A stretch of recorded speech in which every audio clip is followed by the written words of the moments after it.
Okay, जय हिंद दोस्तों। मेरा नाम अंकित सिन्हा है और इस वीडियो में हम हरियाणा सिविल सर्विसेज के लेटेस्ट ज्योग्राफी के क्वेश्चंस देखेंगे। हिस्ट्री के क्वेश्चंस हमने ऑलरेडी कवर कर लिए हैं। तो वीडियो में आगे बढ़ने से पहले समग्र बैच की डिटेल्स हैं, ये सब्जेक्ट कवर्ड है और व्हाट्सएप के थ्रू ज़्यादा जानकारी आप ले सकते हैं। ये नंबर है। हिस्ट्री के क्वेश्चंस हमने देखे, थीम एनसीईआरटी से पूछे गए हैं। नाउ देखते हैं ज्योग्राफी के क्वेश्चंस का क्या सोर्स है और ये क्वेश्चंस काफ़ी इंपॉर्टेंट होने वाले हैं अपकमिंग एग्जाम्स में। पहला क्वेश्चन है, ये लैंडफॉर्म्स के नेम दिए गए और आपको टाइप बताया गया है और बताना है आपको कि किस एजेंट के थ्रू ये लैंडफॉर्म्स बनते हैं, फॉर्म होते हैं। और लेपीस है, सीफ और हॉर्न है। आपको बताना है कौन सा करेक्टली मैच है। इस क्वेश्चन के सोर्स की बात करें तो ऑब्वियसली ये एनसीईआरटी जो है अपनी फिजिकल ज्योग्राफी वाली क्लास 11th की, उसमें ये सारे लैंडफॉर्म्स मेंशन हैं। इसके अलावा लैंडफॉर्म्स बहुत इंपॉर्टेंट टॉपिक है, अक्सर क्वेश्चन देखने को मिलते हैं। यूपीएससी के सीडीएस सीएपीएफ इन एग्जाम्स में ज़्यादा पूछे जाते हैं। तो लैंडफॉर्म्स आपको बहुत अच्छे से पता होना चाहिए कि लैंडफॉर्म्स कैसे बनते हैं और किस तरह से उनका काम होता है। तो ये लैंडफॉर्म्स पर हमने काफ़ी सारा डिस्कशन किया था, ये आप देख लीजिए, है ना। बहुत सारा ये हमारे बैच की फाइल है, इसमें मैंने आपको रॉक्स के बारे में पहले बताया था, देन इसके बाद सारे क्वेश्चंस करवाए थे। फिर हमने देखा था जियोमॉर्फिक एजेंट्स को और फिर ये पूछते हैं आपसे अलग अलग तरह के सवाल। और इसमें फिर हम जब आगे बढ़ते हैं तो हम देखते हैं कि हम लैंडफॉर्म्स पढ़ते हैं ना। और लैंडफॉर्म्स भी अलग अलग तरह के होते हैं। लैंडफॉर्म्स क्या है, अर्थ के सरफेस में जो एक फीचर है वो लैंडफॉर्म कहलाता है। मतलब टेरेन का पार्ट होता है, वही लैंडफॉर्म है। भू आकृति कहते हैं, ज़मीन में जो आकृति बनती है। हर एक लैंडफॉर्म का खुद का अपना फिजिकल शेप होता है, शायद मटेरियल होता है और कुछ तो जियोमॉर्फिक प्रोसेस होती हैं, इसके बाद ही बनता है। तो वही जियोमॉर्फिक प्रोसेस और एजेंट आपसे पूछ लेते हैं, जैसा कि इस क्वेश्चन हमें देखने को मिला। और इरोजनल लैंडफॉर्म मतलब आप जानते हो इरोड होकर के जो लैंडफॉर्म्स बने हैं वो इरोजनल कहलाते हैं। तो बहते पानी के कारण जो लैंडफॉर्म्स इरोड हो गए वो अलग अलग स्ट्रक्चर्स को जन्म देते हैं और उन्हें हम पढ़ते हैं erosional landforms bye running water के अंदर। जैसे वैली जैसा कि आप जानते हो ये इस तरह से नैरो रील के जैसा स्टार्ट होती है और आगे चलकर ये घाटी का रूप ले लेती हैं। फिर वैलीज के भी टाइप हैं, जैसे गोर्ज हो गया। फिर हम कैनियन देखते हैं इस तरह से, जो काफ़ी स्टीप हो जाता है, काफ़ी गहरा हो जाता है। ये आप हाइट देखो कितना गहरा है ये।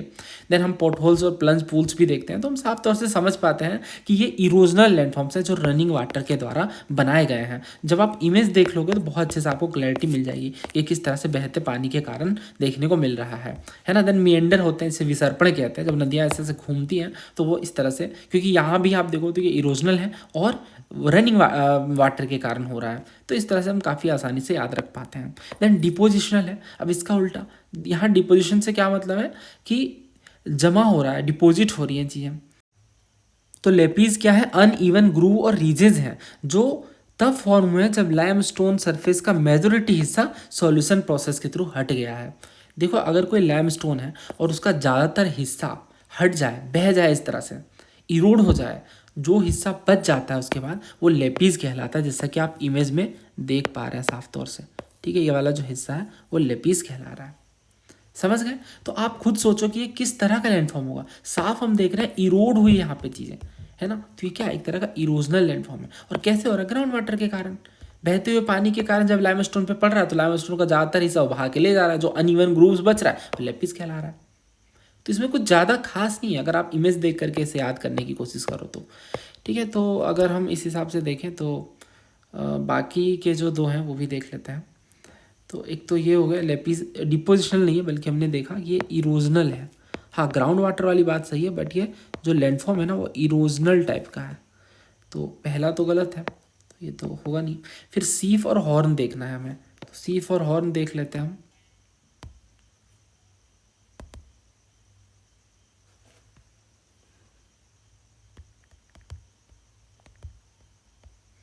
तो ये आप देखो, सीफ क्या है, लीनियर ड्यूनेसिस है, similar to barchan with a similar difference as it has only one wing और पॉइंट। तो बरखान और सीफ एग्जैक्टली सेम चीज़ है, बस थोड़ा सा डिफरेंस ये है, यहाँ पे आप देखो तो दो विंग देखने को मिलता है, लेकिन सीफ में बस एक ही साइड विंग होती है, बस इतना ही फर्क है।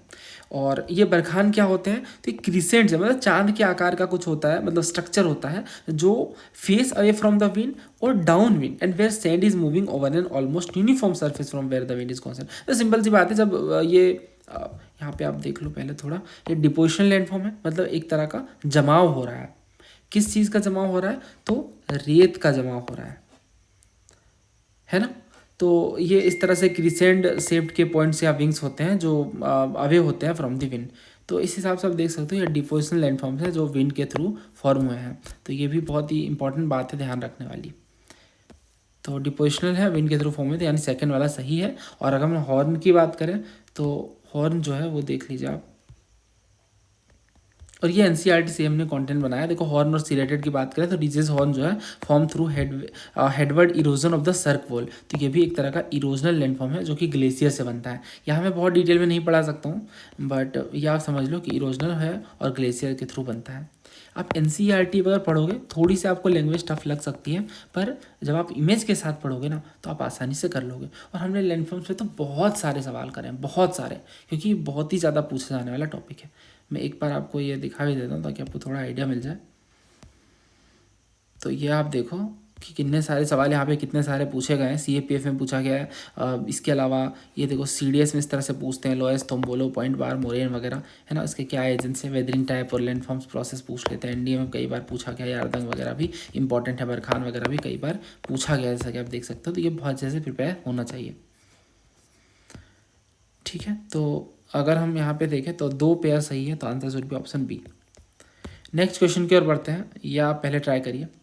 इसमें 3 स्टेटमेंट दिए गए। पहला कह रहे हैं कि जब रिवर ओरिजिनेट होती है एक हिल से और सभी डायरेक्शन में फ्लो होते हैं, तो एक हिल है, यहाँ से रिवर निकल रही है और हर एक डायरेक्शन में फ्लो हो रही है, तो वो क्या कह रही है, ट्रेलिस पैटर्न। दूसरा कह रहे हैं जो ड्रेनेज पैटर्न जिसमें एक ट्री के जैसी रिजेंबलेंस देखने को मिलती है वो सेंट्रीपिटल कहलाता है। तीसरा ये कि जब रिवर अपने वाटर को डिस्चार्ज करते हैं हर एक डायरेक्शन से किसी लेक या डिप्रेशन में, तो वो डेंड्रेटिक पैटर्न कहलाता है। आपको बताना है कौन सा यहाँ पे करेक्ट है, करेक्ट वाला बताना है। तो दोस्तों ये भी बड़ा ही आसान सवाल है, हमने कई बार ये डिस्कस किया है और ये पूछा भी गया है कई बार। हमने ये कब लास्ट टाइम डिस्कस करा था, 10 सेकेंड, हाँ ये देखो। तो लास्ट ईयर ही हमने कर्नाटक एडमिनिस्ट्रेटिव सर्विस के क्वेश्चंस डिस्कस करे थे और उस टाइम पे हमने बहुत सारे सवाल करे थे, जिसमें से ये एक सवाल था, ड्रेनेज पैटर्न दिया गया था और आपको मैच करना था फिजिकल फीचर्स के साथ, डेंड्रिटिक, रेडियल, पिनेट और ट्रेलिस। तो आप जानते हो कि इसका लेवल काफ़ी अच्छा था, तो ये क्वेश्चन भी काफ़ी अच्छा है, क्योंकि यहाँ पे इन्होंने ये नहीं पूछा पैटर्न कैसा होता, बल्कि ये पूछा कि इसका फिजिकल फीचर वाला एग्जाम्पल कहाँ देखने को मिलता है। तो उस टाइम में मैंने आपको सारी बातें बताई थी कि कौन सा पेड़ की टहनी है, कौन सा क्या है, और यहाँ पे अपनी जो एनसीईआरटी उसका स्क्रीनशॉट लेकर समझाया था आपको।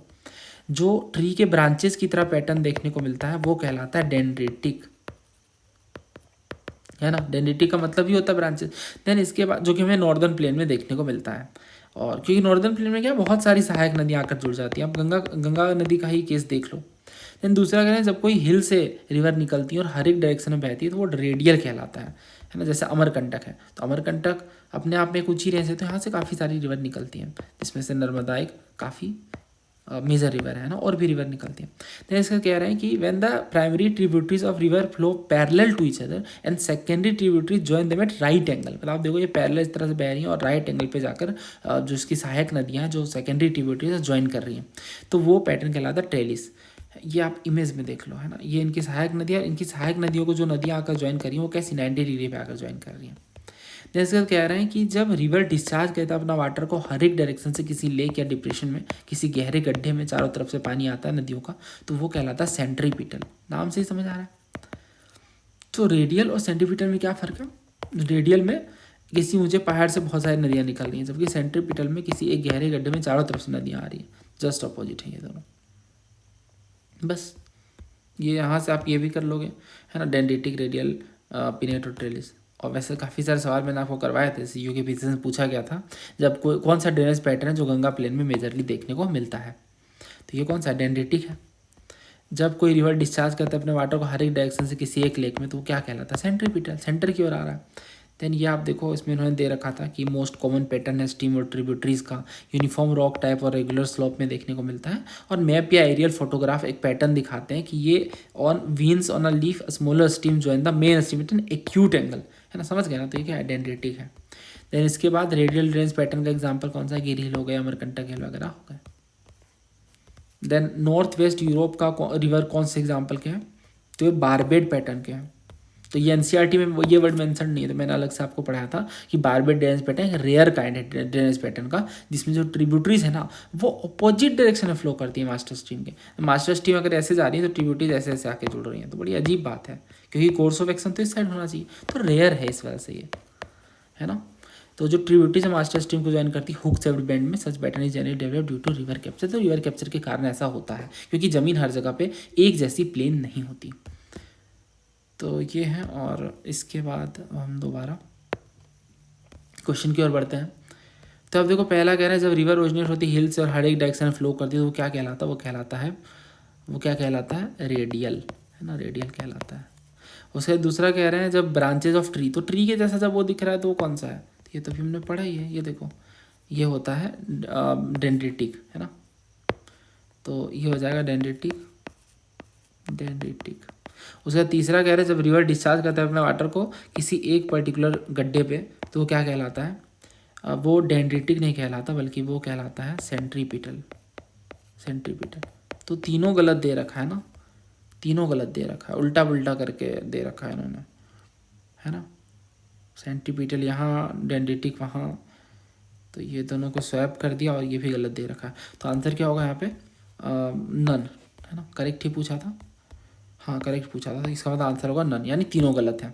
आई होप आप ऐसे क्वेश्चन कर लोगे, ये क्वेश्चन ईजी है, अगर ये आपके गलत हो रहे हैं that means you need to revise the NCERTs properly.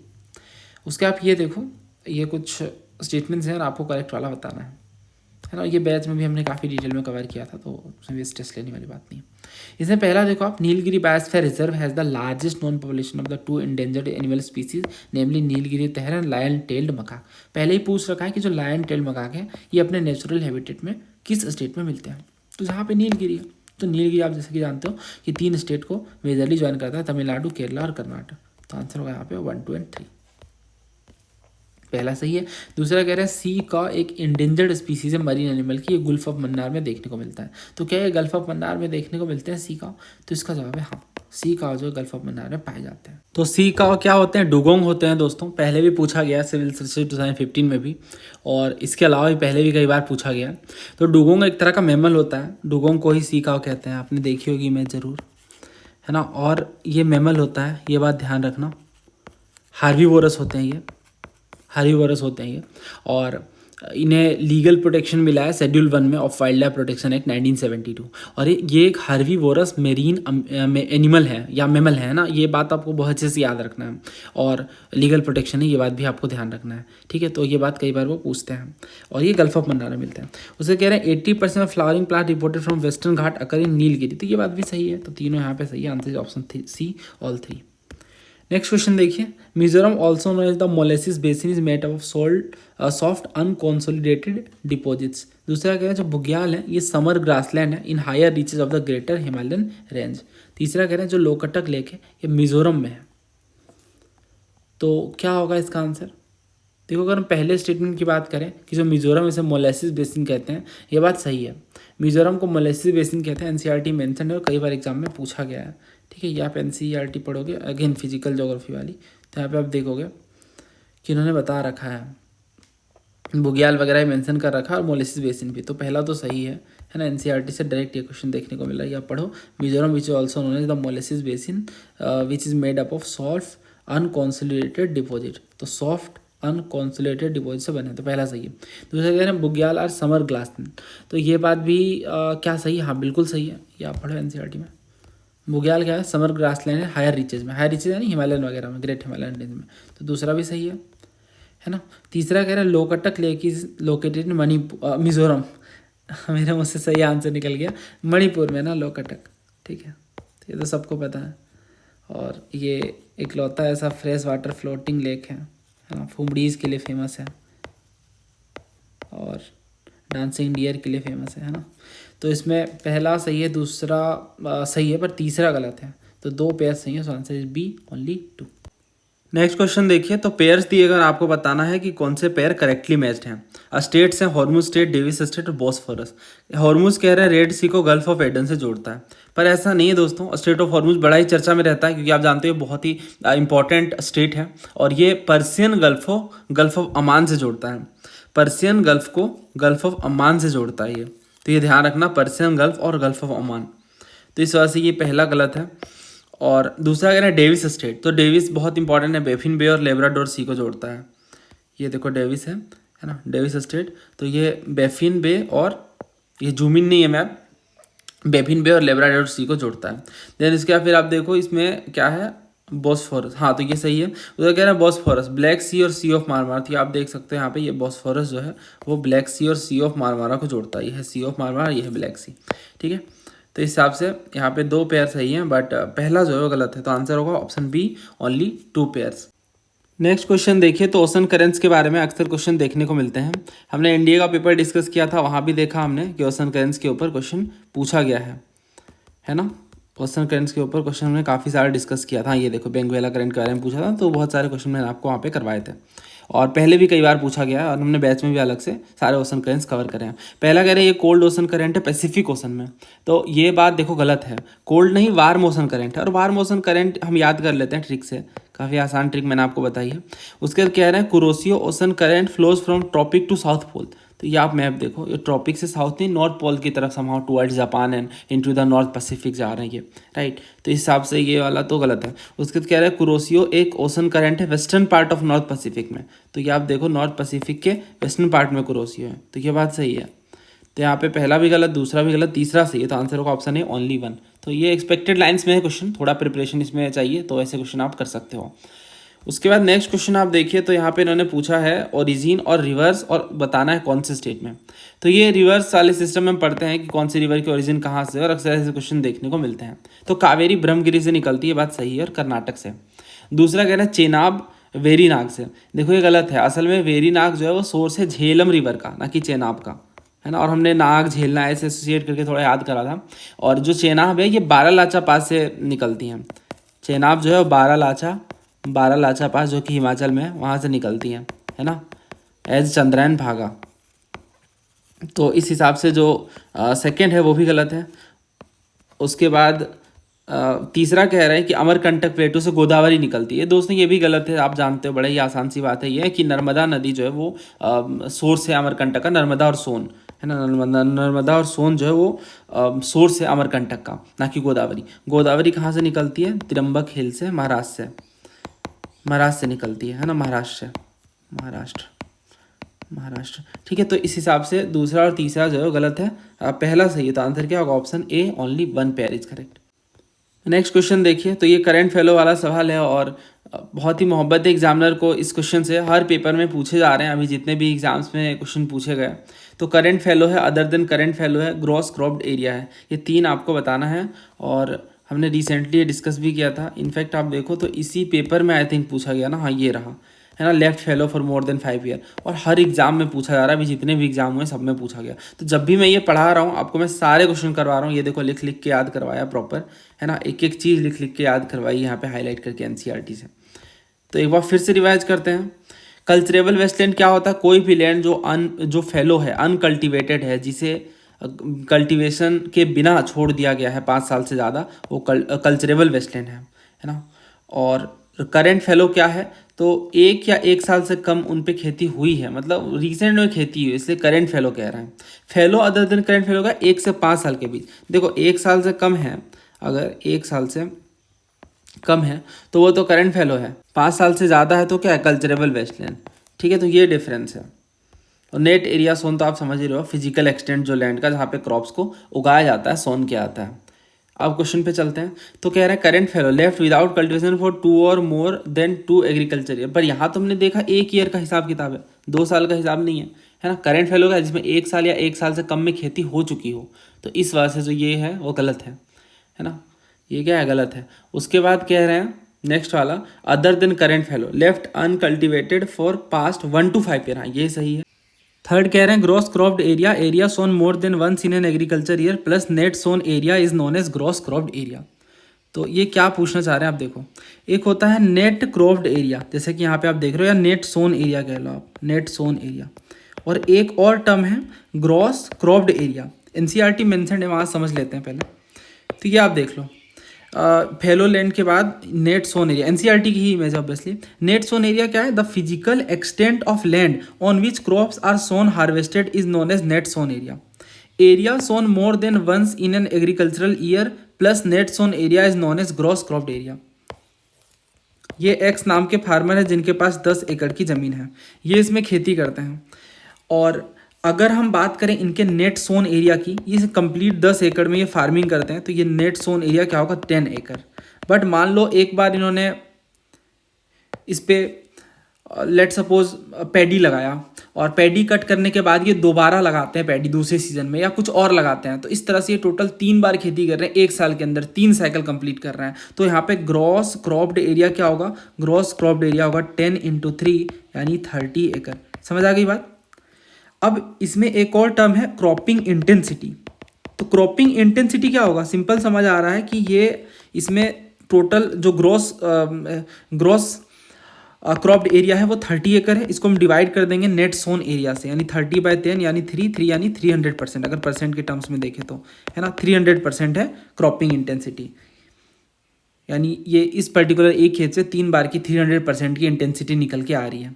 तो आई होप ये सिंपल से टर्म्स आपको समझ आए। तो यहाँ जो ये कह रहे हैं ना कि ग्रॉस क्रॉप्ड एरिया, तो area sown more than once in agriculture year, क्यों, क्योंकि हो सकता है 2 बार 3 बार खेती की गई हो, plus net sown area, net sown area कितना है उसे हम कहते हैं ग्रॉस क्रॉप्ड एरिया। तो ये वही डेफिनेशन है। तो यहाँ पे सेकंड भी सही है, तीसरा भी सही है, तो आंसर जो है वो ऑप्शन बी होगा, ओनली 2, यानी second and third statements are correct. तो ये प्रिपेयर्ड होना चाहिए आपको अच्छे से। अभी ये सारे क्वेश्चन मैं नहीं करवाऊंगा क्योंकि ये मैंने पहले से करवा रखा है, बहुत सारे सवाल हैं, है ना, जो रिपीट करते हैं वो अक्सर। नेक्स्ट क्वेश्चन देखिए, national waterways of India NW1, NW2 और NW3। तो ये भी NCERT मेंशन्ड है, ये टॉप के 3 आपको याद होने चाहिए। नेशनल वाटरवे 1 जो गंगा रिवर है बिटवीन प्रयागराज एंड हल्दिया उसे जोड़ती है।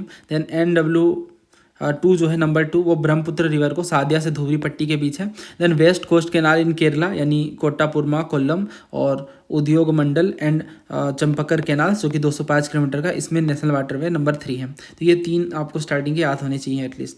तो ये 3 ही आई गेस इन्होंने पूछा है। तो सादिया से धुबरी पट्टी जो है ये NW2 है, तो ये तो ऐसे हो जाएगा, मतलब स्वैप कर दिया गया है। इलाहाबाद से हल्दिया, अगर इलाहाबाद से हल्दिया की बात करें तो ये तो स्टार्टिंग वाला ही है, तो सभी को याद रहता है ना। इलाहाबाद से हल्दिया ये रहा, नेशनल वाटरवे नंबर 1 है, ठीक है। तो ये जाएगा इसके साथ। और जो नेशनल वाटरवे 2 कह रहे हैं, नहीं 3 जो कह रहे हैं वो यस है, मतलब उल्टा पुल्टा कर दिया है इन्होंने, है ना। फर्स्ट वाला सेकंड में जाएगा, सेकंड वाला थर्ड से और थर्ड वाला फर्स्ट, मतलब तीनों ही गलत है। तो आंसर जो है डी होगा, नन ऑफ द पेयर, क्योंकि तीनों इन्होंने गलत दे रखे हैं। तो ये भी एक ईजी क्वेश्चन है, NCERT में मेंशन्ड है। ओके, नेक्स्ट क्वेश्चन देखिए दोस्तों, बड़ा ही शानदार क्वेश्चन है ये भी। इसमें इन्होंने आपसे पूछा है कि जो हाईएस्ट टेम्परेचर है ओसेनिक सरफेस में ये इक्वेटर में रिकॉर्ड होता है, और दूसरा ये कह रहे हैं कि जो मैक्सिमम टेम्परेचर है ओशंस का ये उनके सरफेस में देखने को मिलता है। और ये इसके ऑप्शंस हैं, दोनों स्टेटमेंट सही हैं गलत हैं क्या है उस हिसाब से आपको बताना है।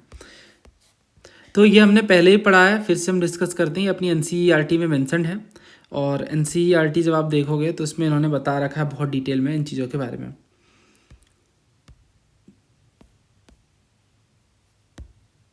तो ये जो अपनी फंडामेंटल ऑफ फिजिकल ज्योग्राफी वाली बुक है, इसी में आप देखो तो इन्होंने जो टेम्परेचर वाला चैप्टर है, आइसोथर्म वगैरह, है ना, चैप्टर का नाम है solar radiation, heat balance and temperature. ये मैंने उस टाइम भी बताया था आपको कि सिविल सर्विस में क्वेश्चन पूछा गया था कि किस तरह से टेम्परेचर बढ़ता है घटता है ना, इसके अकॉर्डिंग। और यहीं पे इन्होंने बता रखा है। इसके अलावा आप क्वेश्चंस भी देखोगे ना, इसलिए मैं कहता हूँ कि फिजिकल ज्योग्राफी NCERT के क्वेश्चन जरूर कर लेना। ये सवाल अगर आप ध्यान से पढ़ो तो इसमें उन्होंने कहा है कि मेन रीजन क्या है कि अर्थ एक्सपीरियंस करती है हाईएस्ट टेम्परेचर सब ट्रॉपिक्स में in the northern hemisphere rather than at the equator. तो हमें क्या लगता है कि इक्वेटर में सबसे हाईएस्ट टेम्परेचर होना चाहिए, पर हम ये देखते हैं कि हाईएस्ट टेम्परेचर इक्वेटर में नहीं बल्कि सब ट्रॉपिक्स में है। और इसमें बहुत ही अच्छा ये क्वेश्चन है एक्चुअली, बहुत ही सारे कॉन्सेप्ट इससे जुड़े हुए हैं। अगर आप ध्यान से देखो इसके ऑप्शंस, इनफैक्ट आप ये भी पढ़ लो, यहाँ इन्होंने रीज़न भी बता रखा है सब ट्रॉपिक्स में।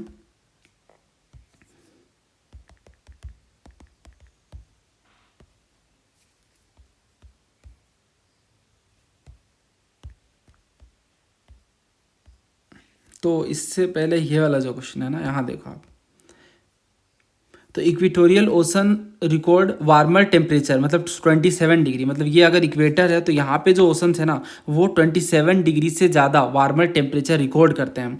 पर हम ज़मीन में ये देखते हैं कि मोर देन 30 डिग्री देखने को मिल रहा है सब ट्रॉपिकल कॉन्टिनेंटल रीजन में of Asia along the 30 degree latitude. और इस हिसाब से हम साफ तौर से समझ पा रहे हैं कि इक्वेटर से भी ज़्यादा टेम्परेचर थोड़ा सब टॉपिक्स में देखने को मिल रहा है, और इसके पीछे लॉजिक रीज़न सारा इन्होंने समझा रखा है ऐसा क्यों होता है। ये भी मैं बता देता हूँ आपको।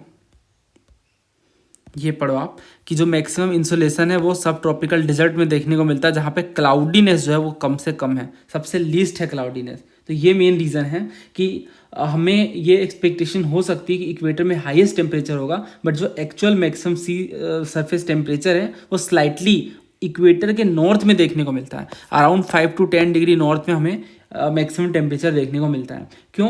Because due to cloud cover and heavy rainfall, क्योंकि ये ITCZ का रीजन हो जाता है ना इक्वेटर वाला, तो क्लाउड कवर ज़्यादा होता है, रेनफॉल ज़्यादा होता है, इसलिए सोलर हीटिंग क्या होती है, रिड्यूस हो जाती है। ये मेन रीज़न है। इसके इनफैक्ट हम देखते हैं कि इसके आसपास के एरिया में स्काई काफ़ी क्लियर है ट्रॉपिकल रीजन में, तो इस वजह से यहाँ पे ज़्यादा हीटिंग हो पाती है। तो अगर हम इन सारे फैक्टर्स को कंसिडर करें तो साफ तौर से हम समझ पा रहे हैं कि हाईएस्ट टेम्परेचर जो ओशनिक सरफेस का ये इक्वेटर से थोड़ा नॉर्थ देखने को मिलता है, ना कि इक्वेटर में। तो पहला गलत है। दूसरा कह रहे हैं maximum temperature of the oceans is recorded on their surface. तो ये बड़ा ही बेसिक सा साइंस है कि जो सनलाइट है वो upper layer of the ocean को हीट करता है। जैसे जैसे डेप्थ बढ़ती है तो टेम्परेचर रैपिडली डिक्रीज होने लगता है, जिसे हम थर्मोक्लाइन कहते हैं। थर्मोक्लाइन का मतलब जैसे जैसे जो डेप्थ बढ़ती है ओशन की, वैसे वैसे टेम्परेचर गिरने लग जाता है। इस वजह से जो मैक्सिमम टेम्परेचर है वो सरफेस में होता है। ओशंस का मैक्सिमम टेम्परेचर कहाँ होता है? सरफेस में होता है। तो पहला गलत है मगर दूसरा सही है, तो ऑप्शन डी सही है। First is false but second is true. तो यह पढ़ लेना एक बार आप ये चैप्टर काफ़ी अच्छे से, NCERT वाला। अब ये जो हीट बैलेंस वाला चैप्टर है काफ़ी इंपॉर्टेंट है, सिविल सर्विस में भी काफ़ी अच्छा क्वेश्चन पूछा गया था। अब ये क्वेश्चन देखिए, कुद्रेमुख, बालाघाट, कटनी, ये 3 आपको दिए और बताना है कि कौन कौन से करेक्टली मैच हैं। आयरन और मैंगनीज, बॉक्साइट, कर्नाटक, मध्य प्रदेश, छत्तीसगढ़, ये 3 दे रखे हैं। तो ये वाला जो अपना टॉपिक है ये भी NCERT में मेंशन्ड है। ये चैप्टर कौन सा है देख लो आप पहले। चैप्टर का नाम है मिनरल एंड एनर्जी रिसोर्सेज, है ना। अब इसमें आप देखो तो इन्होंने मेजर आयरन ओर के बेल्ट बता रखे हैं। एक तो उड़ीसा झारखंड का बेल्ट है जहाँ पे बादाम पहाड़ माइंस देखने को मिलते हैं, मयूरभंज और केंदुझर डिस्ट्रिक्ट्स में। इसी तरीके से हम देखते हैं कि सिंहभूम है झारखंड का, यहाँ भी हेमेटाइट आयरन देखने को मिलता है गुआ और नोआमुंडी में। बहुत ही फेमस लोकेशन है, बहुत अच्छे से आपको याद होना चाहिए। मयूरभंज और केंदुझर जो है खासतौर से बादाम पहाड़ के जो माइंस हैं, यहाँ पे हाई ग्रेड के हेमेटाइट और देखने को मिलते हैं।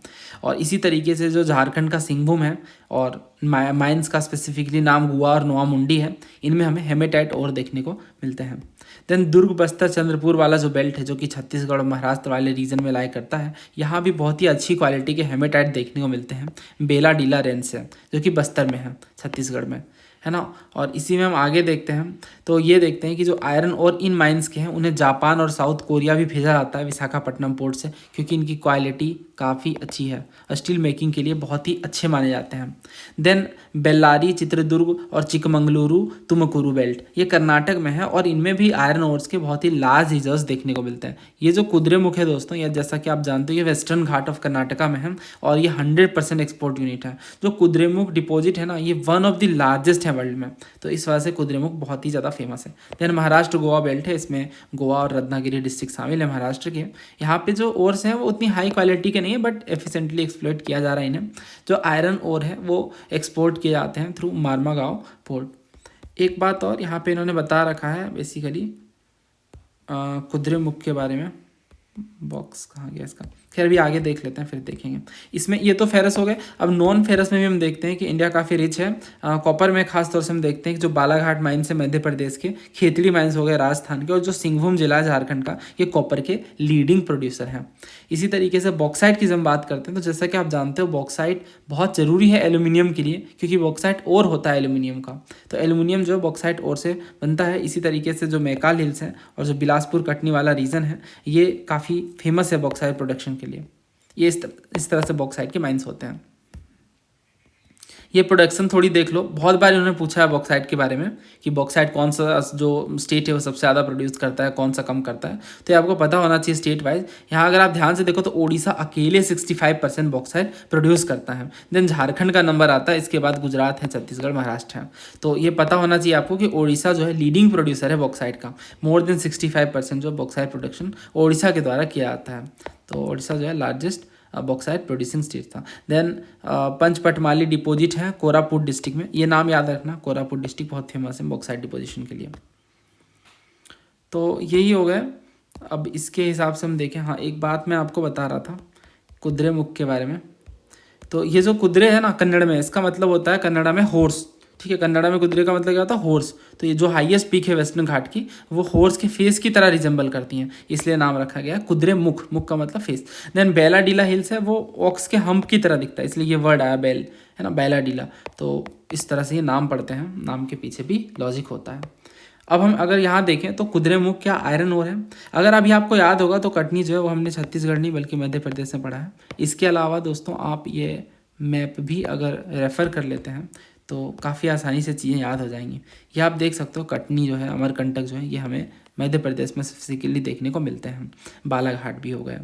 देन इसी तरीके से बेलाडीला भी आपको पता होना चाहिए, छत्तीसगढ़ में है साफ तौर से, है ना। और कोरापुट जो है उड़ीसा में है। ये मैप बार बार आप देखिए, बहुत इंपॉर्टेंट मैप है ना। और भी चीज़ें जो है यहाँ से आप सीख सकते हैं, काफ़ी सारी चीज़ें यहाँ पे इन्होंने दे रखी हैं, मतलब बॉक्साइट, माइका, मैंगनीज, आयरन और वगैरह सारा कुछ यहाँ से कवर हो जाता है और आए दिन सवाल देखने को मिलता है।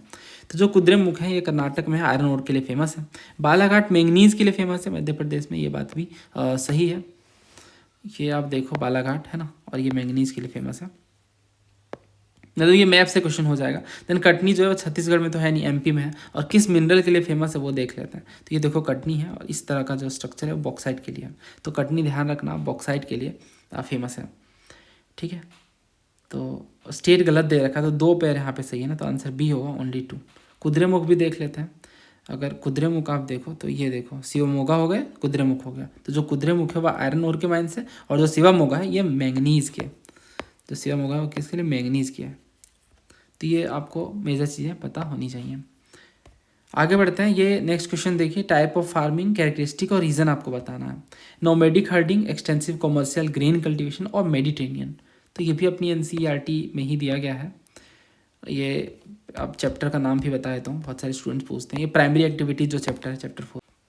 तो नोमैडिक हर्डिंग या पेस्टोरल नोमैडिज्म क्या है, ये एक प्रिमिटिव सबसिस्टेंस एक्टिविटी है जिसमें जो हर्डर्स है वो एनिमल पे रिलाई करते हैं फूड, क्लोथिंग और शेल्टर के लिए। तो ये एक जगह से दूसरी जगह जाते हैं अपने जानवरों के साथ, और इस हिसाब से मतलब डिपेंड करेगा कहाँ पे कितने घास के मैदान है, किस हिसाब से वाटर अवेलेबल है, क्योंकि जानवरों को तो फीड करना है ना, तो इस हिसाब से वो हर्डिंग करते हैं ना। तो ये किस तरह का एक्टिविटी में इन्वॉल्व है, primitive subsistence activity, right. Then आप देखो आगे, तो इन्होंने कॉमर्शियल लाइव स्टॉक रियरिंग की बात करी है।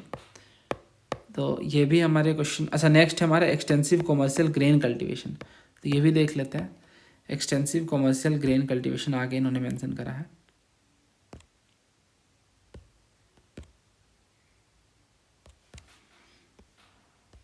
हाँ ये रहा एक्सटेंसिव कॉमर्शियल ग्रेन कल्टीवेशन। तो commercial grain cultivation is practised in the interior part of semi arid land of the mid latitude. तो मिड लेटीट्यूड के सेमी एरिड पार्ट, जो थोड़े सूखे वाले एरियाज है, वहाँ पे कमर्शियल ग्रेन कल्टीवेशन प्रैक्टिस किया जाता है। जो व्हीट है, जो गेहूं है, वो प्रिंसिपल क्रॉप है इनका। बाकी क्रॉप्स भी, कॉर्न वगैरह भी उगाए जाते हैं। जो साइज़ होता है ना फार्म का, वो काफ़ी बड़ा होता है, इसलिए जो एंटायर ऑपरेशन है कल्टिवेशन की, प्लोइंग से लेकर हार्वेस्टिंग तक, ये सारी मैकेनाइज्ड होती हैं। तो ये है होती है मैकेनाइज्ड ग्रेन फार्मिंग। तो इन्होंने बता रखा है किस तरह से ये होता है, बट हमें एक्सटेंसिव कॉमर्शियल ग्रेन कल्टीवेशन के बारे में पता होना चाहिए। नाम समझ आ रहा है, कॉमर्शियल एक्टिविटी है एक तरीके की। तो यहाँ पे हम देख रहे हैं वीट जो है प्रिंसिपल क्रॉप है, सही बात है। Interior part of semi arid land of mid latitude, in region में ये देखने को मिलता है। जबकि जो नोमैडिक हर्डिंग है वो सहारा और एशियाटिक डेजर्ट्स में है। ये चीज़ें भी इन्होंने मेंशन कर रखी है, ये आप पढ़ सकते हैं साफ तौर से। हाँ ये देखो आप, है ना, इन्होंने बता रखा है कि जो वाइड वैरायटी ऑफ एनिमल है वो रखे जाते हैं डिफरेंट रीजन में। ट्रॉपिकल अफ्रीका में कैटल जो है मोस्ट इंपॉर्टेंट लाइव स्टॉक है, जबकि जो सहारा है और जो एशियाटिक डेजर्ट है, यहाँ पे सीप, गोट और कैमल को रियर किया जाता है, यानी उनकी एक तरीके से उन्हें यूटिलाइज किया जाता है। तो ये होता है नोमैडिक हर्डिंग के अंदर, राइट। तो ये भी सही है, ये भी सही है। तीसरा देख लेते हैं मेडिटेरेनियन। तो जो मेडिटेरेनियन फार्मिंग है उसे विटीकल्चर कहते हैं, और ये यूरोप, ईरान और कनाडा में बेसिकली प्रैक्टिस किया जाता है। तो क्या ये बात सच है? तो ये बात मेरे ख्याल में बिल्कुल गलत है, क्योंकि मेडिटेरेनियन जो फार्मिंग है वो मेडिटेरेनियन रीजन में होगा, ना कि कनाडा में। तो ये भी देख लेते हैं। हाँ ये देखो आप, जो मेडिटेरेनियन एग्रीकल्चर है वो हाईली स्पेशलाइज्ड कमर्शियल एग्रीकल्चर है, और ये either side of Mediterranean reason में प्रैक्टिस किया जाता है।